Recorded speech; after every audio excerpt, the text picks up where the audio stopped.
Okay, let's jump right into it. So recently on my TikTok page, I commented on the family of six who was living in a one-bedroom apartment. And I believe they're called the Resilient Jenkins. When I first saw the video, I again was under the impression that even though that they were poor and they were living in a one-bedroom apartment, I saw that the dad seemed to be attentive to the kids. He seemed to have fun. He seemed to be, from what I saw, someone who was present with the children. The living conditions were not ideal, of course. Again, as you could imagine, being impoverished, living in a one-bedroom apartment with a family of six is kind of tight. But as I was looking through the content on the page, I didn't see anything other than from what it seemed like from the pages or the feeds that I was seeing was a family who just under, bad circumstances. So I posted about it. And I got roasted. When I tell you something, I got roasted. I got super, double, triple roasted. Like, super, Um, people watched. There was a lot of viewers, but there was a lot of comments that were like, "What are you talking about? You're supporting a grown man who wasn't working. The kids are sleeping on the floor." And what I was thinking of it from my experiences, being a kid, I slept on the floor before. My parents slept in their room. We slept on the floors. But we did have our own bed. There was a lot of kids in the house growing up. We had a big family. I slept at my friend's house. I grew up around a lot of people that were impoverished. I'm doing, completely, better now as, of course, an adult, which I think that all people should aspire once you know, get of a certain age, especially, if you grew up in the conditions of poverty, or being impoverished like I did, with a large family. But my parents hustled. My parents did what they had to do to survive, to put food on the table, and I am forever, forever grateful for that. So maybe that's where I was coming from with it. When I saw the video, I'm like, you know what? Can't kick people when they're down. Just because someone's down or having a bad time doesn't mean that we should judge them. You know what I'm saying? So that's where I was coming from with that perspective. I just saw people that looked happy. The kids seemed, to be doing okay. It just was that, the circumstances were not ideal because they didn't have a lot of financial, finances behind them. They didn't have a lot of money. So, who are we to judge that? And that's where I was coming from. Maybe I just, saw something in them that I kind of internalized, and I spoke on that. And I put it, of course, on TikTok. Ooh, TikTok is real. Boy, did they let me have it. Ooh, they're going in. I'm like, what's like? In the beginning, I got a little defensive of it. I'm like, why, really? Like, you guys are really, hating on these people. Like what? Being poor is not a crime. And then, how do you crow? I have to admit it. I was listening to the family talk a little bit more, and then started a little bit of a change of a perspective on it, especially when it comes to working. I've worked 3 jobs. I've worked, weekends. I've done it all ever since I was able to get my working papers. I was working.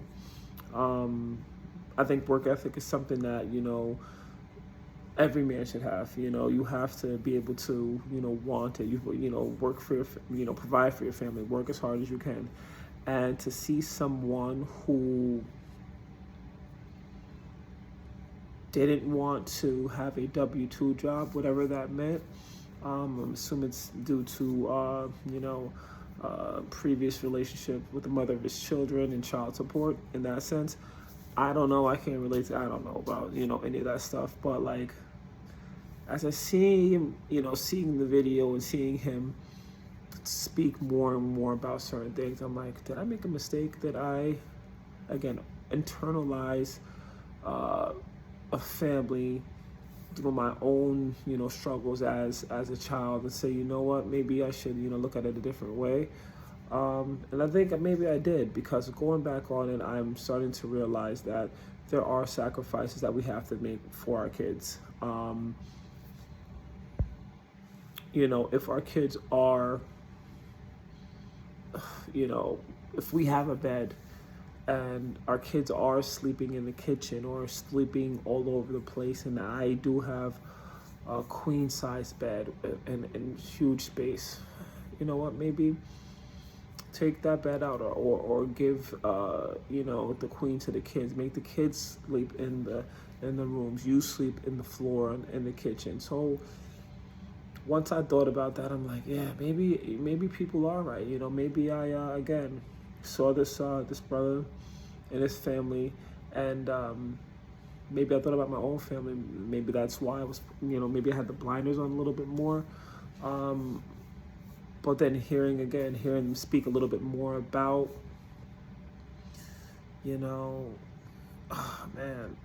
his perspective of work and why he chooses not to, and the excuses. Oh man, it's like certain things I think that we could, forgive. Again, poverty is not, it's not criminal. We shouldn't be criminalized for being poor.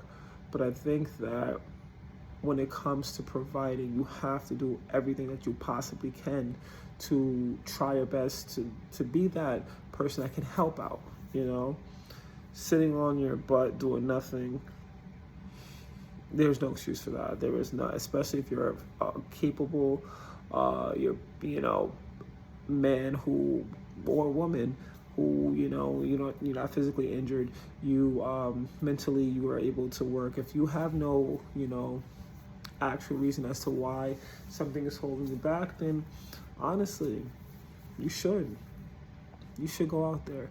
If you have to work overnights, if you have to, do that double shift to sacrifice, because in the long run, your kids will benefit from it.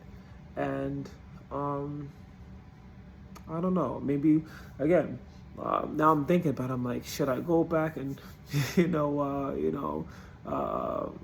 give an update?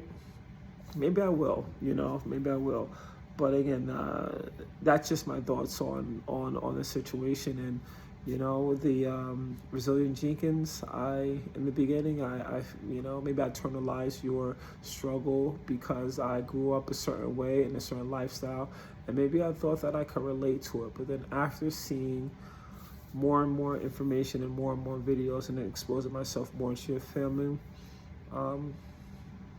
maybe I do have a change of heart.